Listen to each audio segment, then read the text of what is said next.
Y'all ready?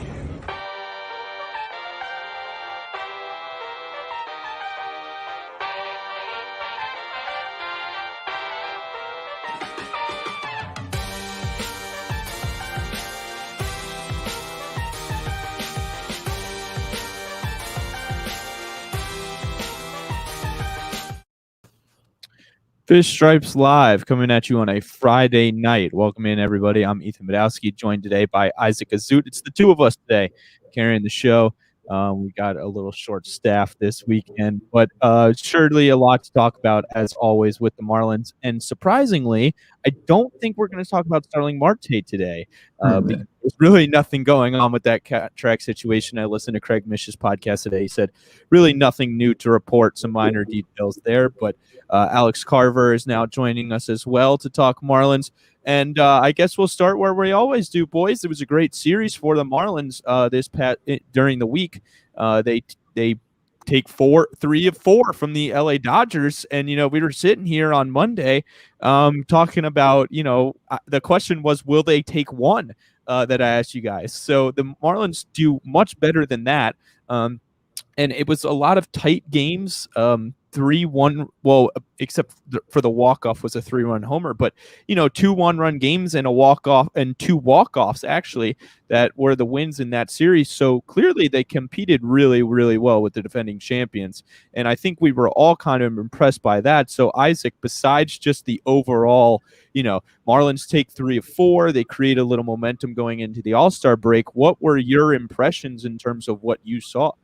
I think it was really impressive that the pitching was able to keep the Dodgers lineup at bay for the most part. I know the first game of the series, the Dodgers pretty much, sat everybody, Mookie, Cody Bellinger, but, they really did keep that lineup, which I think is really impressive, really at bay for the most part. And I know Thursday, the game that I was at for Fish Stripes, they didn't do too well. Sandy had a little bit of trouble there with some errors behind him, but overall it was a really impressive series for the offense and the pitching. Yeah, I mean, I think that we're finally starting, Kim Ng talked about when she was on Bally Sports and afterwards, just talking about how they're starting to see the team that they thought they had kind of in a way. We've seen some more consistent numbers rather than seeing like 11s and 1s and 0s. You're starting to see some 5s and 6s in there. And I mean, I was at the game on Wednesday when Aguilar hit the walk-off, and I mean, that looked like a pretty good baseball team. They were doing a lot of things well. They were running, they were playing good defense, they were hitting the ball in big spots, and they obviously came through. Jesus Sanchez comes through with what we thought was going to be the big hit in the 8th inning, and then in the 9th inning, Aguilar has 2 outs on him. He falls behind 0-1 and he rips a pitch into left field. And the other thing was they just fought so hard. You could just see that it was a team that was playing a little desperate. And it was certainly good. So Alex, too, you're down 5-1 after that huge inning that Justin turns a 3-run homer. I think that's really that showed the character of the team. Come back, scoring runs incrementally. Cooper hitting a home run. I think that was like really impressive. And it happened on Monday too. In Monday's game, they fell behind early, 1-0. They come back, they get a run. They fall, then they have a 3-run inning, and they come back. So overall, I mean, it was really impressive from the Marlins. Alex, what were your thoughts on those 4 games we just saw? Yeah, really good. Obviously, as you guys said, we talked about it a lot on Monday about how we have, I think you said it, Ethan, that we have the big 3 pitchers, and really it wasn't them, it was the bullpen that really kept them in all these games, including some new guys with Oker, who was good. David Hess, who the Marlins just signed, who had a couple scoreless innings.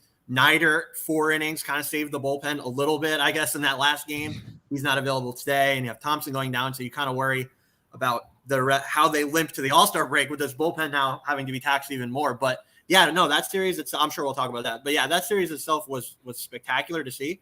And they give us hope that they're still in it, right? They're still there. And, I guess we will continue to speculate about exactly what they're going to do at the deadline. I guess we'll find out eventually. But for right now, they're still in it technically. So I think we all I think we all know that it's going to go down really right to July 29th, especially because the Marlins are just going to continue to play this ball where, there's some inconsistency. But if they do find a spark, it'll give them even more reason to not, bow out of this. But I mean, that Monday game, you talk about you go down 2-0, you answer with 3 in the 3rd inning, you get, you go up 4-3, you're up 4-2. and then the Dodgers tie it with 2 in the 8th, and it's just because the bullpen was overworked after everything that happened in Atlanta, and then Trevor only gives you 5, but then you respond in a big way when in the 8th inning you come back and you get the winning run. And the same thing kind of happened on Wednesday, where you take the lead in the 8th inning. Bender throws one bad pitch. He was dominant. Other than that, he throws one bad pitch, and then you come back in the 9th inning and you get the 3-run bomb from Aguilar. So it was really just a team to me that looked desperate, that looked hungry. They know what's on the line, and they're playing like they know their lives are on the line, which is obviously what we want to see.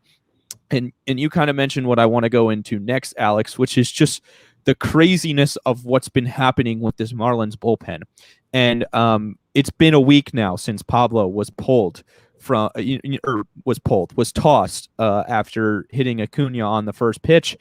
And the Marlins are still feeling the effects of what happened. So, somebody said in the aftermath, like, this could throw off the entire week. I think it was Jeremy Taché that said that. And it really has thrown off the entire week, because Pablo, he can say that he felt fine enough to go, but he doesn't go deep. And also the fact that they faced the Dodgers, which is a team that makes you work. I mean, no starter got past 5 innings, for against the Dodgers, and it was just brutal. You saw what happened with Sandy yesterday, where they try and get him to go a 5th, even though he's at 90 pitches, and he just can't do it. So, I mean, a lot of people have criticized Mattingly because of how he's handled the bullpen, but I just haven't really seen anywhere to turn. I haven't seen that where he can go here. So Isaac just, going into another series now. Luckily, they get the All-Star break where they can just reset everything. That I don't know any team that needs the All-Star break more than the Marlins right now. But 3 games against Atlanta, the starter gets scratched tonight. Zach Thompson. It's like, could it go any more wrong than it has right now? It's a shame because Thompson had pitched well last time against Atlanta as well. Thompson was looking really good. He may be apparently available out of the bullpen tomorrow, Donnie said. But yeah, no, it's crazy. Like you said, literally this Pablo being thrown out after 1 pitch, that's affected the Marlins 8 games later. Still here we are. That pop, you're pitching occurred. Hess twice had to be put in with the bases loaded against Cody Bellinger, which I thought was funny. But, man, thank God it's the All-Star break soon. And hopefully, today, I guess it's not going to be length today from Bass and Moramond, but hopefully tomorrow and Pablo and Rogers give the Marlins some length because they need it. Yeah, how would you approach the game tonight, Alex, if you're looking at this one? You had a bullpen game yesterday, not yesterday, the day before. Yeah. Sandy only goes 4 innings yesterday. Pablo only goes 4 innings, the day leading into the bullpen game. It's insane. You're on mute. Oh, my bad. Yeah, it's crazy. If you look at it organizationally too, Kim Ang has nowhere left to go. I mean, look at AAA. There's literally Moramando was the only guy that she could have gone to. I mean, these guys that they kind of tried to sign off the street just for length and depth, like Zach Trisney and Mason Melitakis and all these minor signings that they made to protect the bigger guys. They're all injured in AAA, so you can't even go to one of them just to get some length or innings. They're all hurt. So, I mean, Moramando was the only guy. The only other guy could have been Jake Fishman. I've kind of been calling for him a little bit just because I think he's the weirdest pitcher ever and how he falls off the mound. He does have a weird release, yeah. Yeah, exactly. So that's one guy that they could have gone to, but I know he's Olympic planning because he's competing for Team Israel. So there's really nowhere else to go. So Moramando is literally the only guy. And how do you approach it? I think he's doing it right. You start with an opener. It's probably going to be Bass for 1 inning. He hasn't been particularly used. I think they were trying to stay away from him in this past series a little bit if they could. So hasn't really been used a lot. He's one of the only guys that hasn't been used a lot. So it's kind of weird that we're going to what was our closer in the first inning of the game, but I guess that's where we're at and how weird this season is.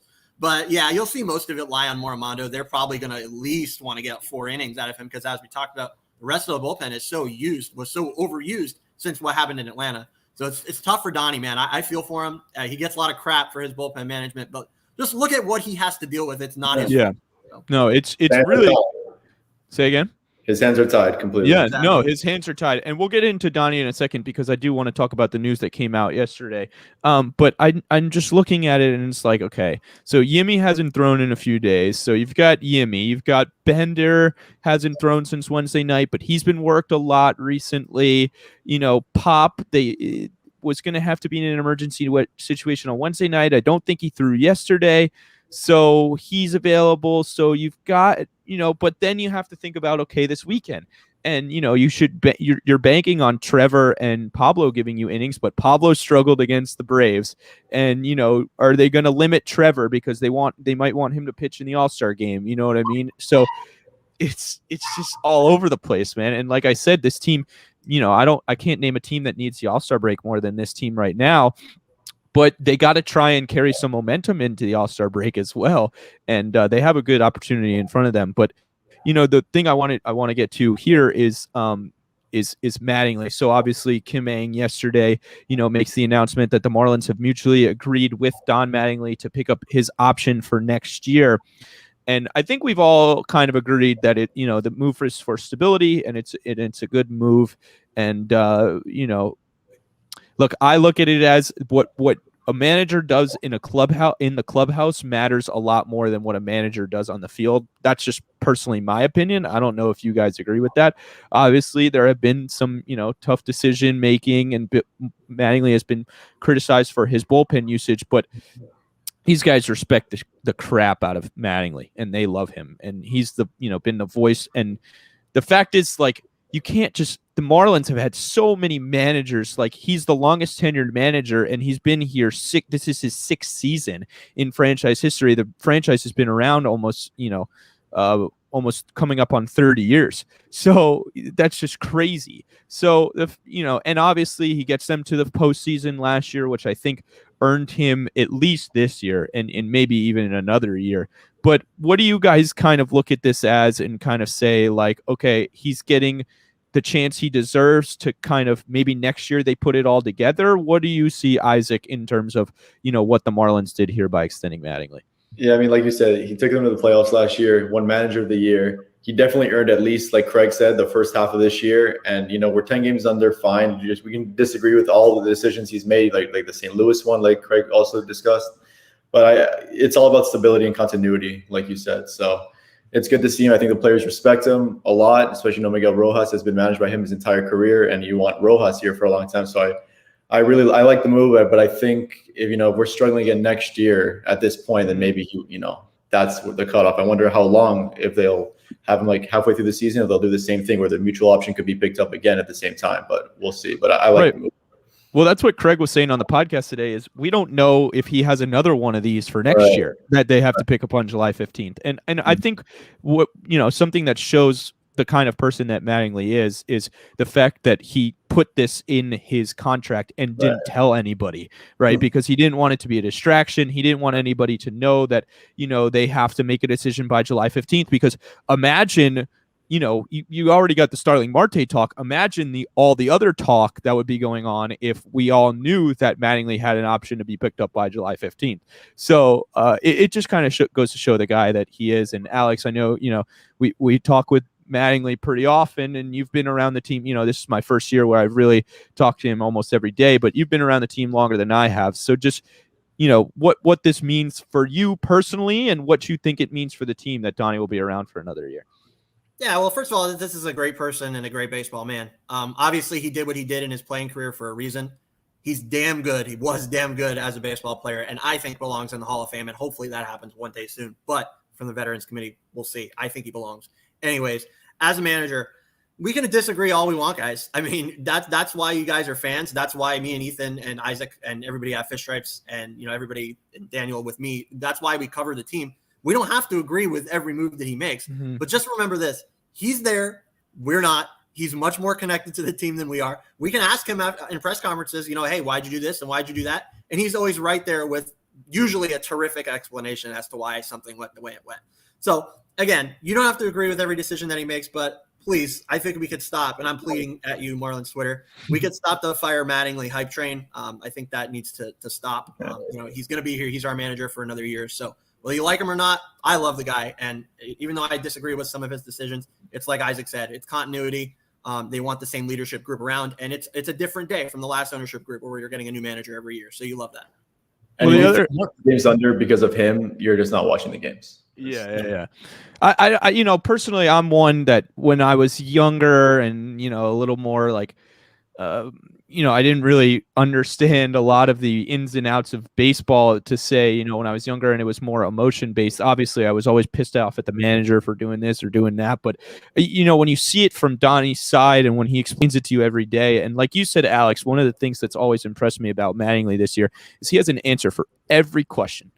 If it's a bad question, if it's the hardest question ever, he has an answer for every question. He will not back down. He's never said, I'm not going to answer that unless it's something he can't speak on, so he answers to every question. And when you see it, you really see like how tied his hands are sometimes. Like, that's why people say, you agree with him because you like him or whatever. And yes, I do like Donnie, and it makes it harder because, I've gotten to know him and, but it makes it harder to disagree with him at times and be critical of him at times. But at the end of the day, there are some bad decisions that are wrong, but some of them, first of all, he has to make. Some of them, especially recently with all this bullpen stuff that we've been talking about, it's just his hands are just tied.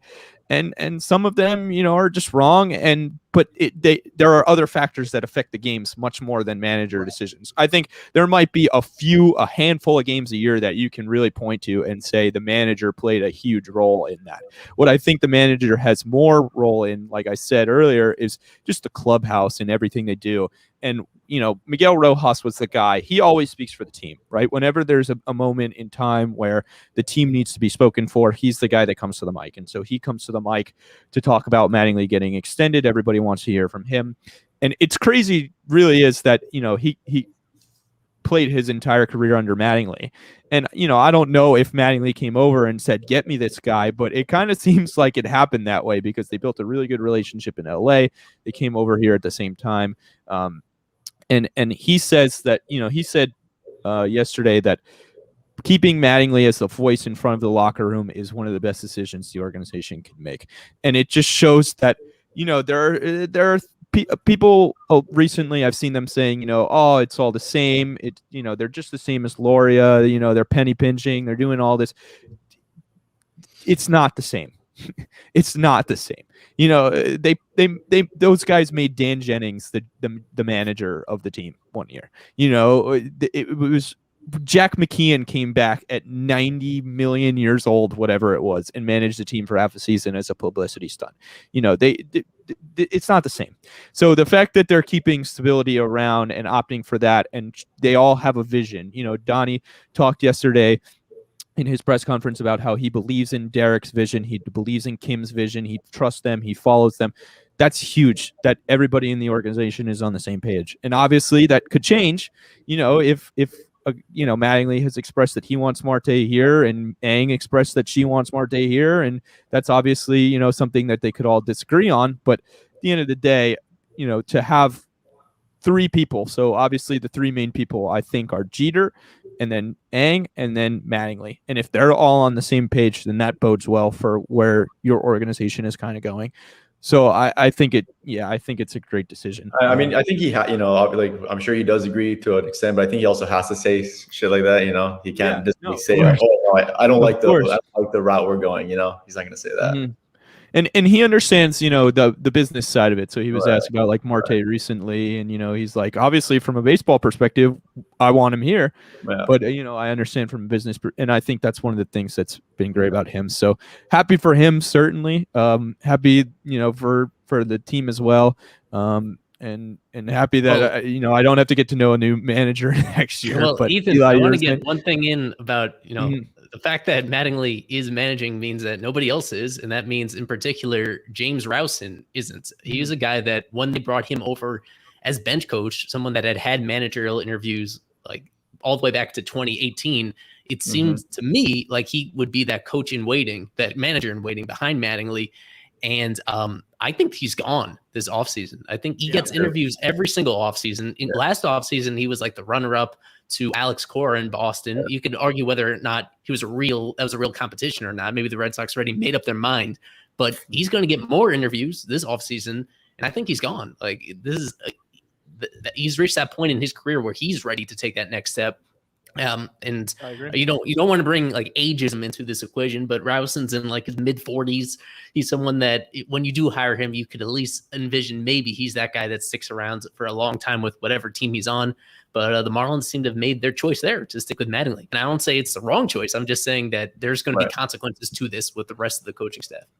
No, I agree with that. And one thing that we certainly know for now, and I think this wouldn't have changed, even if Mattingly were gone, is that Mel Stottlemyre is going to be sticking around, because Mel Stottlemyre, first of all, has done an incredible job with these pitchers. I mean, he could make me, he could get me to throw a nasty changeup. So he's going to be sticking around, and him and Mattingly clearly have a really great relationship. They're always sitting right next to each other, working on everything together. Mattingly talks very highly of him, and he does talk very highly of Rowson, but with the way the offense is played this year,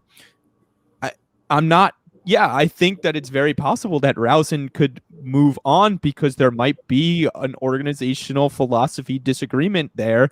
And also he might say, okay, I'm not getting the managing job here. Like Eli said, I'm gone. I can get it somewhere else.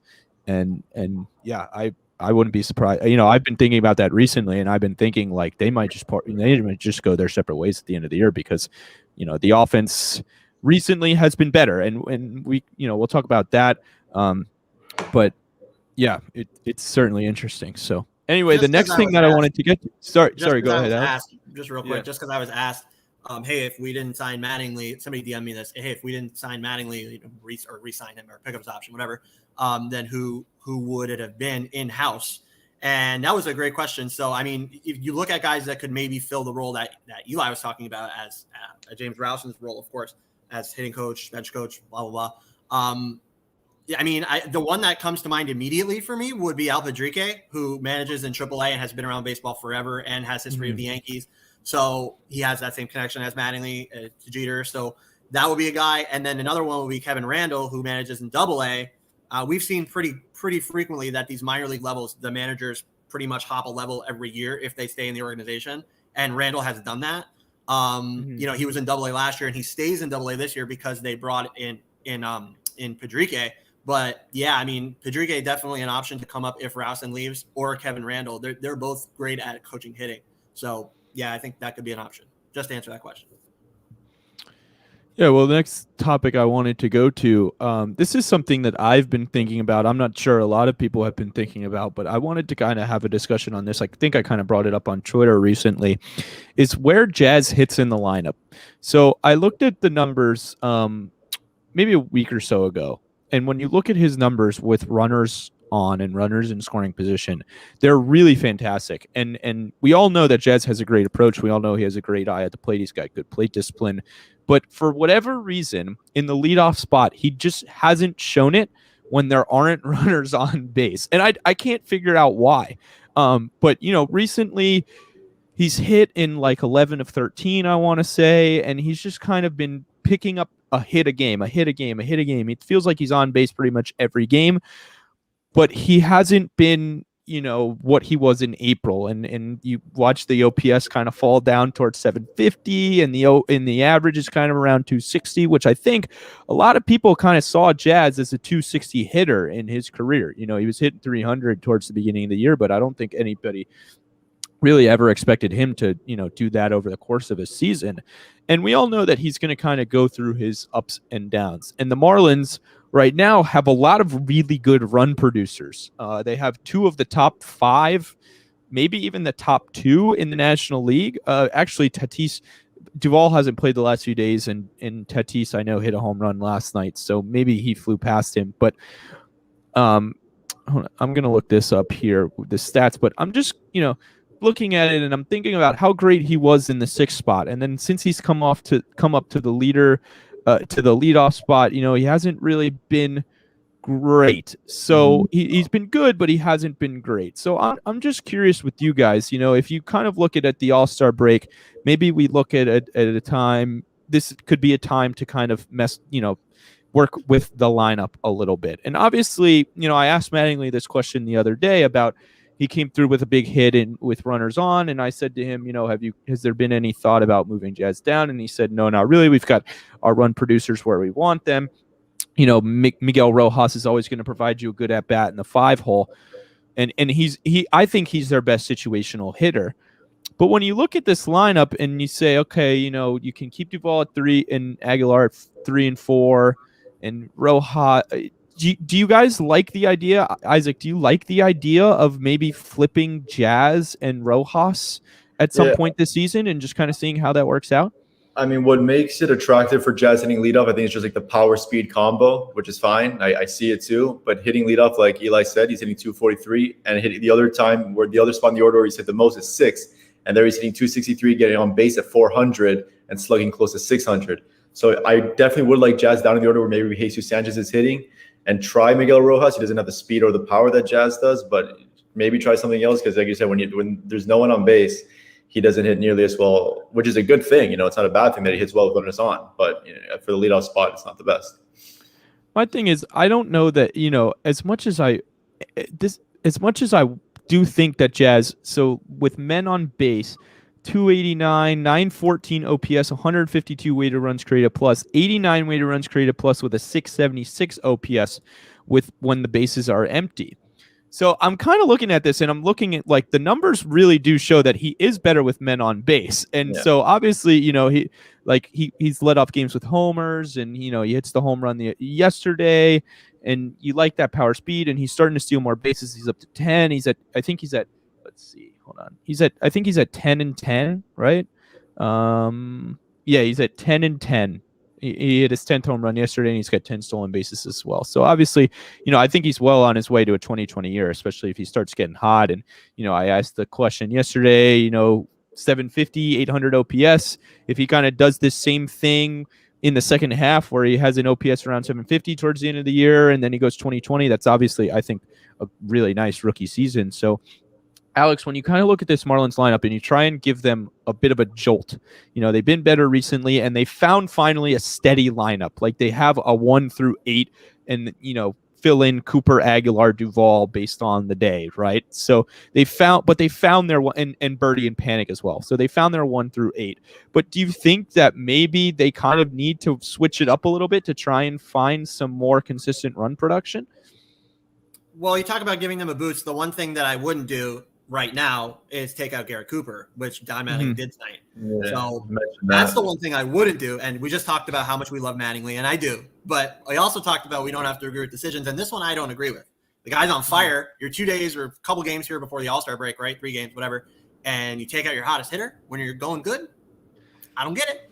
But it's the dilemma we've seen all year, right? Is 3 guys for 2 spots. We had it with earlier with Duvall and Dickerson and Cooper, and then now you have Duvall, Cooper, and Aguilar. And you have to weigh it. You have to have Sanchez in there too. You want him to keep playing. You have to weigh it, where to go when. It's just when you see a guy that's hitting as hard as Cooper is, and we know that he can cool off at any moment, I got to keep him in there until he has that cool down. I mean, that's just me. But my thing is with Cooper. My thing with Cooper. Well, the first thing is, Duvall back from sickness. He's been out the last few days because he's been sick. He got an AB last night, so you kind of think, okay, let's get him in there. Let's get him a start. And the thing with Duvall is, like, he can blow up in such a big way at any time that it's almost like you want to have him in the lineup every day because he can just do it, whenever. So. That's one thing. The other thing I think we don't talk about enough with Cooper is that the Marlins are you got to kind of protect this guy because he already got hurt this year, so he still didn't go season without getting hurt. And it's tough as much as you want him in every day. He hasn't shown that he can play every day. And Duvall provides much better defense. Now, okay, today I would like to see Duvall in right field, Cooper in first base because Cooper is so hot. I want to get Duvall back in the lineup. He plays a great right field. That's the other thing is you don't want to take Duvall's defense. And another thing that you touched on is I love that they're giving Jesus Sanchez, he has left field on lock. I love that. because you want this guy. You don't want this guy. You know what they were doing with Lewin. You want to get this guy consistent ABs every day. Yep. He's shown really good signs. You know, we could talk about him. That's the basis of the Dickerson trade. I mean, and they're sticking to that, and that's what you like to see. That this guy. And I love that. No. I love that. They're giving this guy an opportunity. He's in there against lefties. You know, he's not out of the starting lineup against lefties. It's not like they're platooning him with a Cooper or a Duvall. He's playing against lefties. He's playing every day. And I really love that. And it shows, like you said, that they had a philosophy with this Corey Dickerson trade, and they're following through on it. They're not just doing it and then, you know, giving up. Exactly. And the numbers might not pop out at you, but 3 home runs, some good situational hitting. He uses the whole field. He talked about how he naturally hits the ball the other way, so that's a positive sign. You know, I think we've seen a lot of good things from him, and it just goes, you know, but then it creates the dilemma of over there you've got it locked down. And over here, you've got, you know, 3 guys for 2 spots. And then it starts the discussion of, you know, do you move on from a guy at the trade deadline? And I think Cooper would have huge value for a team in the American League because you don't have to play him in the field. You can play him at the DH. But also the Marlins might want to keep him around because the DH is coming next year. We all assume. Right. So it's like you don't want to lose that guy when the DH is coming because of how valuable he can be. And he's really turned it on recently. I mean, you know, I'm there the other night and he has 3 hits, 2 homers, just been fantastic. And I was very critical of him early in the year, you know, very critical. His effort looked poor and he was, you know, doing jack shit in the field and he wasn't hitting. And I got really fed up with him, and recently he's just turned it around completely. And this is an interesting question. I think you said this one, Isaac, in our chat before we got on here. Why not put Aguilar at third, Cooper at first, and Duvall? That was more of a joke. As pretty as that sounds, as great as that sounds, you do not want to have. He did do it earlier in his career. He made a great play, bro. You do not want to have to play Jesus Aguilar at third base. I've heard this a million times. Not, you know, I know you were joking, but people come to me seriously with this every day. Okay. I get this in my mentions every day. Why can't you just play, Aguilar or Cooper? You can't do it, man. Can you play Cooper in left, Duvall in right, Aguilar at first? Absolutely.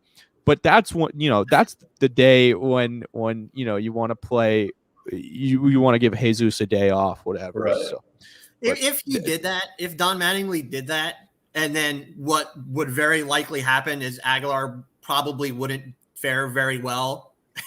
That's my guess. Do you know how badly he would get blown up? Oh my God! In direction on Twitter, like what are you doing? Right. Well, that's the thing is the other day I see, why is Duvall not in there? Why is Duvall not in the lineup? Right. And then today I see Cooper not in the lineup.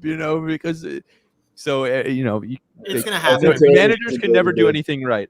Yeah. Today was a day to give Aguilar the day off. I don't see how you're not playing Cooper at first base today. He had I agree with you. It just goes to show that there's always going to be something, and we're going to deal with this for another year. There's always going to be something when it comes to at least this Marlins team and Don Mattingly. If it's not the bullpen's been really good.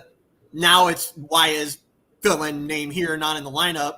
Right. Why is Jazz not hitting leadoff? Then Jazz isn't doing so well leadoff, and then Miggy comes to hit leadoff, does okay for a couple games. Then they shift the focus again. It just goes to show that he's going to be criticized for something no matter what. So I just don't. I think the manager is one of the easiest scapegoats in the world, and I think it's crazy to me that the manager is more of a scapegoat than like the offensive coordinator. You know what I mean? Like we'll get on offensive coordinators for play calls sometimes, but a lot of the time it's the quarterback threw a bad interception, this, that, and the other. But sometimes you need to call out the offensive coordinator, and they get less criticism than managers sometimes, which is crazy to me. So it really is one of the all-time scapegoats in sports is the manager. It's just so easy to throw it at him because all he does is he walks out to the mound and takes the ball from a guy every now and then. Right. But but on one last thing on that Jazz thing, do you agree with Mattingly that you want him to show more consistency before he's kind of moved down in the order, because what he basically said was, we know he can run produce. He's got 30 RBIs, whatever. He's got the same amount of when I asked him the question, he had almost the same number, one less, or the same number of RBIs as Mookie Betts, and so he's like, he's doing just fine with run production, even in the top spot, and he does come up with guys, on base still when he's leading off, when he's in the top spot, and he almost always comes through. He's been really great with run production, even out of the leadoff spot. But would you like to see them try it, or do you kind of think that the way the Marlins are set up right now is the best way, where Miguel Rojas, I don't want to take him out of a run-producing spot either, because he's been their best situational hitter. So, when you look at this Marlins lineup, obviously tonight we have the discrepancy where we all want to see Cooper in there, but now it's settled in 1 through 8. Overall, just where you see this Marlins lineup, do you like the way it's set up at the moment? I honestly like Rojas because he's in between Jesus and Duvall for the most part. Like those are two guys that could strike out a good amount. You have Rojas in there who doesn't strike out often. That's great bat-to-ball skills. So him there, like in between a couple guys who strike out, is like favorable for me. The guys leading off, you have Marte right behind him, so you're going to have like at least 2 quality at-bats in the inning. For now, I'd like to ride out guys leading off, I guess. And if he continues to struggle heavily, I'd maybe drop him, but he can give him too long in the league. Alex, is that a brewski? Hey, what's up, guys? Yeah, I'm out here. I'm getting ready to see the Marlins take out the Braves. No. Are you at the game? No. Are you at the game, Alex? No. I just got off the set right now. I just finished filming a movie, and I'm getting ready to watch our Marlins take out the Braves. We're gonna take it to them. It's the perfect time right now for the Fish to take 2 out of 3 before we get into the All-Star break, baby. Let's go, Fish. Let's take a shot to it, baby. Let's go. Woo! We officially have our first shot being taken on Fish Stripes Live. If you aren't watching Fish Stripes Live on a Friday night, you're not partying. You're not partying with Alex Contreras. Shout out to my boy, Alex. We just getting started. We just getting started. Hey. You say 2 out of 3 for the Marlins? 2 out of 3, baby. 2 out of 3. We got to celebrate it. Don Mattingly signed for 1 more year. Let's do it. Let's do it. Beautiful. I couldn't have asked for a better introduction from our boy Alex Contreras. It's perfect. It's the perfect way for him to contribute to our show. Alex Carver, before we move on to previewing this series, I want to wrap up the discussion we were just having. Do you like the way the Marlins lineup has been set up recently? First of all, I need to be living Alex's life right now. Me too. Me too. I need some Contreras vibes in my life. This guy knows how to do it. But yeah, just to go back to it on Jazz, it's kind of enigmatic to me in a way. Like Eli put up the stats a little bit ago about how he's not so great hitting leadoff, but and you kind of touched on it too, Ethan, that he's really good leading off a game or leading off an inning. Leading off the game, he's hitting 318, 333, 545, and leading off an inning, it's 277, 306, 447. And that's kind of weird because, when he's not leading off an inning, obviously, he's in the leadoff spot, you see the guy pitching to the pitcher. So maybe that doesn't help. Maybe in those spots, he doesn't get to see the guy's best stuff. Maybe if it's a new pitcher, he doesn't get to see the guy's best stuff.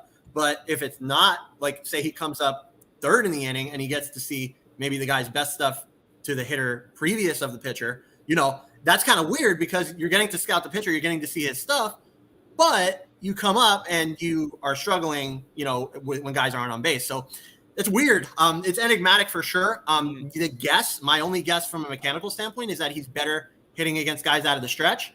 But just that discrepancy between leading off an inning and not leading off an inning is an interesting split to me. That may be something interesting to ask him if we get to, is like, hey, you're getting to scout the guy from the on-deck circle, but then when you come up with no guys on base in the middle of an inning, you're struggling. What do you attribute that to? Be something to ask. But I guess I would just probably attribute it to he has better timing when he's able to use that twitch bat a little bit more and hit against guys out of the stretch. That's my guess. That's a good point. That's a good point. No, I've been wanting to ask him about it. Hopefully I'm going to the game tomorrow. It's a 4:10 game. I don't know if they'll be hitting, if I'll get to talk to them before, but if I do, I would like to ask Jazz about it because it's just something that's been on my mind. It's just, especially as we head into the All-Star break, it might be a time to kind of throw, mix around the lineup a little bit. Alex, I don't know if you can, if you're in the mindset to give us some real hard hitting analysis here, but you think Jazz should be leading off, or do you think you might want to see him moving down towards a run production spot? But I'm gonna keep it 1,000, man. Jazz Chisholm has been electric every single time I've been to Home Depot Park. They got the past 2 games I went to. He had a leadoff triple to start off the game. I love seeing the leadoff home runs. It's like taking a freaking Colada to the head. You know what I'm saying? Every person that lives in Miami knows what it's about. You want to start off the game with a jolt. The guy brings speed, he brings power, he brings pop. Yeah, sometimes he strikes out a lot. But you gotta love what Jazz is bringing to the table, what he's bringing to his team, the whole swag. If I could, I'd dye my hair purple. But it's a lie, and the whole dyeing of the hair, man, it takes a real man to dye his hair. But yo, what were you saying? I want to talk about Gary Cooper. Gary Cooper's turning it up. And I feel like it's a perfect time. Marlins fans are happy with what he's doing, what he's producing. But I think it's a great time right now. And don't put the gun to my head, man. But it's a good time maybe for us to take some calls and maybe consider trading Gary Cooper. I love Gary Cooper and everything, but we gotta look at the future. And Luis Diaz is turned up. All these guys, Jesus Sanchez, he's turned up. And these guys, like Kim said, let the kids play. If we don't let the kids play, we don't know what they're going to produce. So I got to keep a veteran. Let's keep a Jesus. Let's keep a Cooper. Put the side, damn it, and let's move forward. The best thing that we did was to move on from Corey Davis. Let's go fish.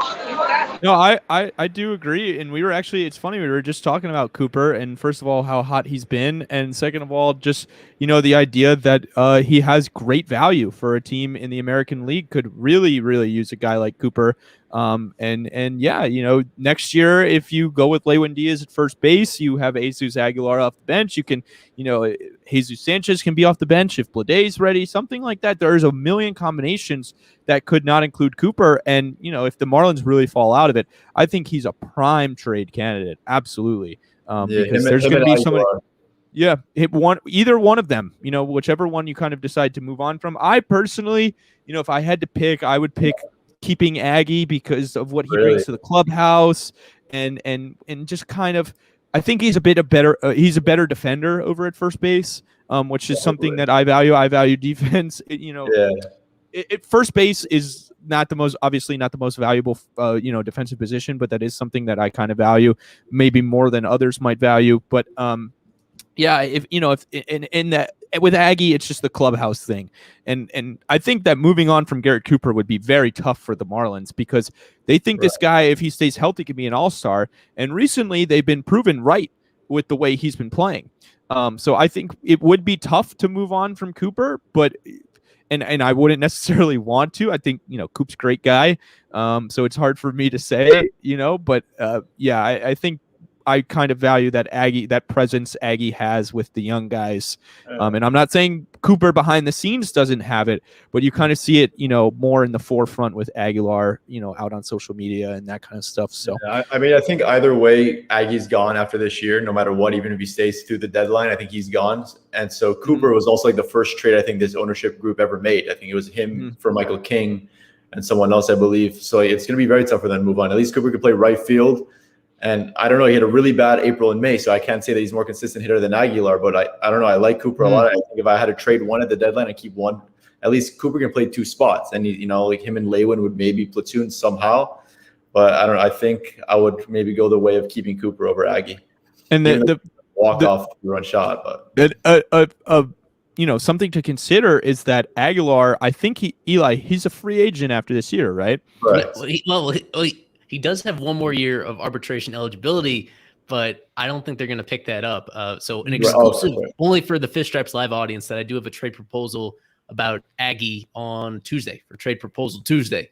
It's because, so he has one less year of team control than Cooper. He doesn't play those multiple spots, as Isaac brought up. That's an amazing point. Even with the DH, it's so much more important to have a guy that can at least fake it at multiple spots. With Cooper in right field, he's kind of faking it, but at least he could do that. And with Aguilar, third base, as fun as that is, it doesn't really count for. But it's the money too. Aggie's making more than $4 million this year through arbitration. Next year it could be $7 million, $8 million. I think he's gonna be non-tendered. He's a guy that could bring back in free agency, but I think the most likely scenario is they trade him at the deadline. But we'll see. I agree. And I think they got what they wanted. Remember, they took a flyer on him. It was like a very low risk move to get Aguilar when they did. It paid off. It paid I off. think they got what they thought. I think they got way more than they thought. He was coming off a horrible season with Tampa, I believe it was. And he came back and he played well for us for 2 years. And I think, that's it. I think they see, like Eli said, Cooper fakes it in right field. Aguilar can't. And I think that's it.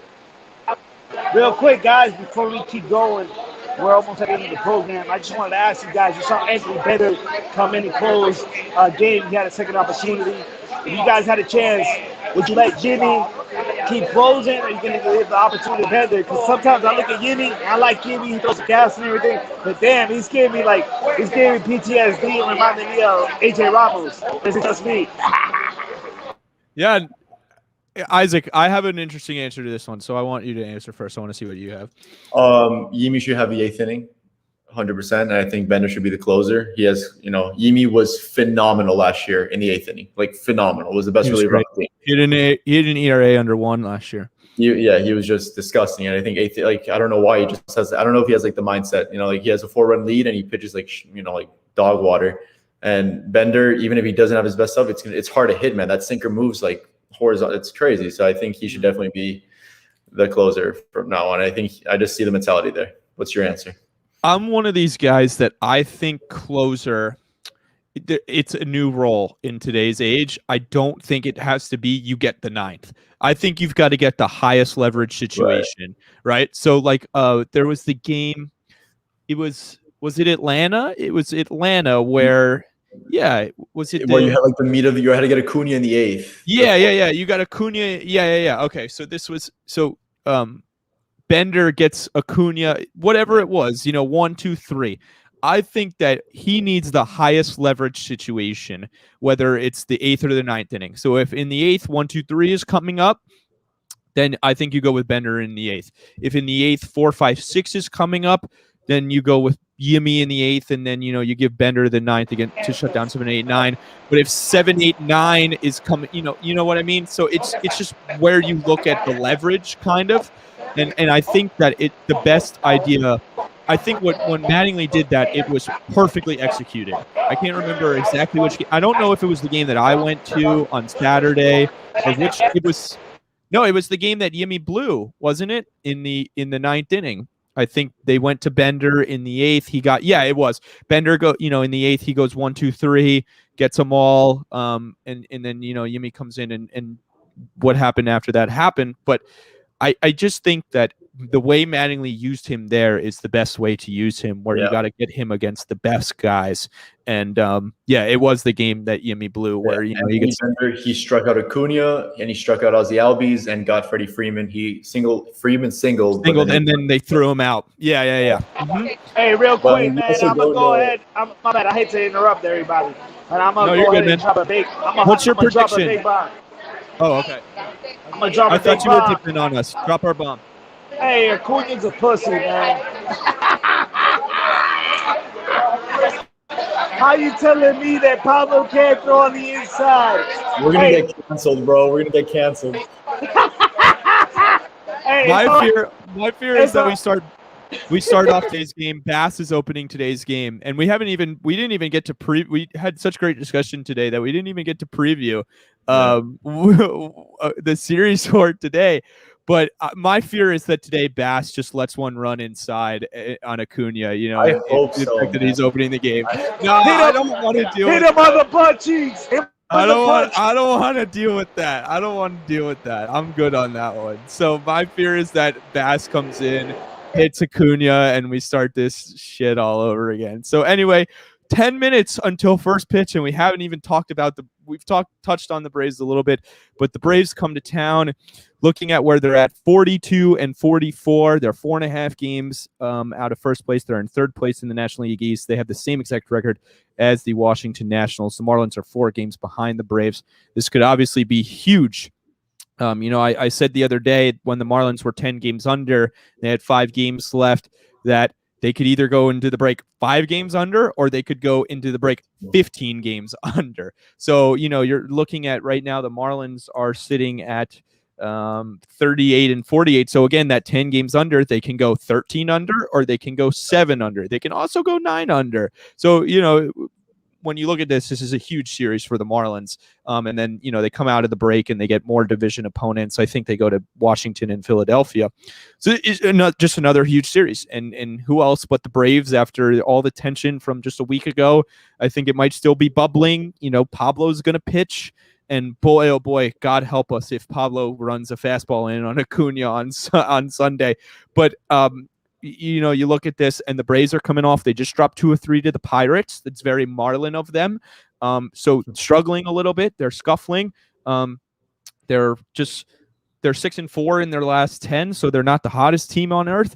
When you look at this, Isaac, leading in the All-Star break, obviously we know that the Marlins need to carry this momentum. Do you think and create some momentum? Do you think they can do it? They just saw Charlie Morton. I think they saw Fried, if I'm not mistaken, or maybe not. You have to here. There's going to be tough on Sunday. Ian Anderson, I think, is really, really good, and it's going to be Pablo.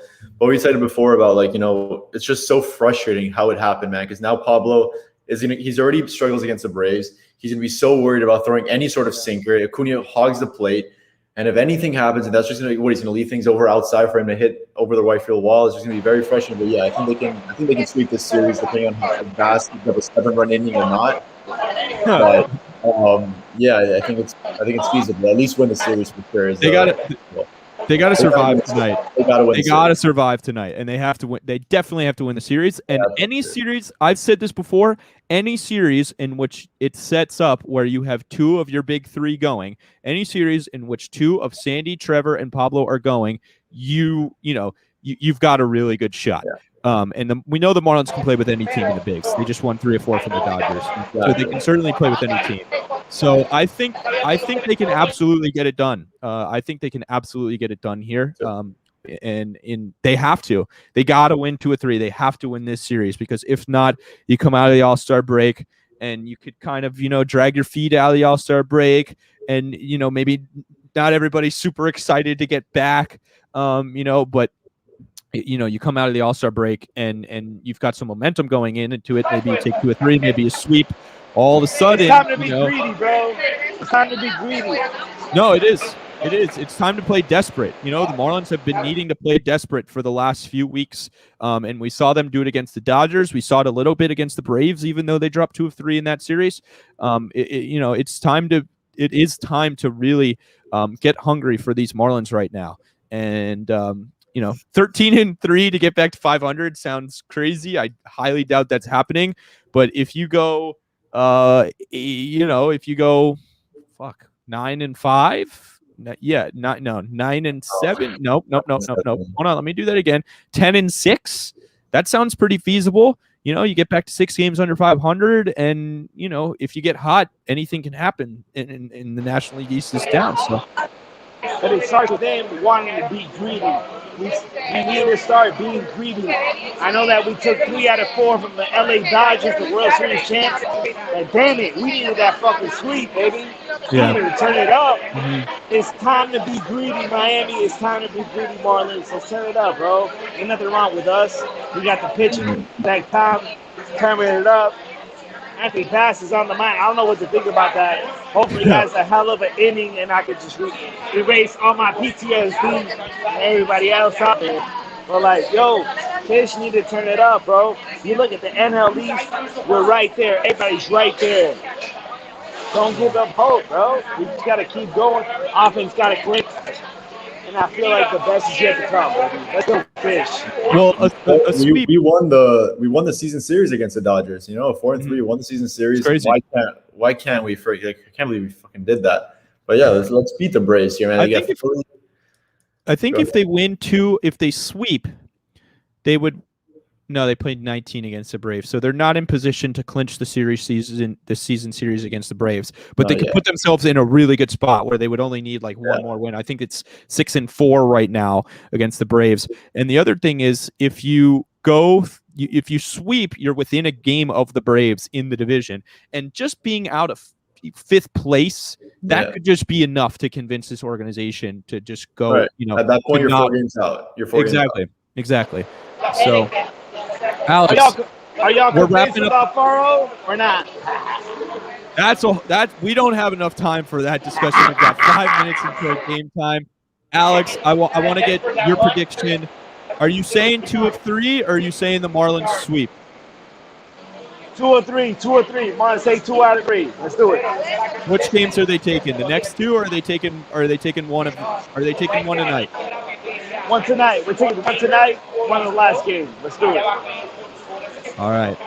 Alex Contreras, thank you for joining us. I hope you enjoy your evening. It looks amazing. I wish I was doing what you're doing. Go fish, baby. We'll talk to you soon. Isaac, what do you think the Marlins do in this series? I know what they have to do. What do you think they end up doing? I think they drop tonight.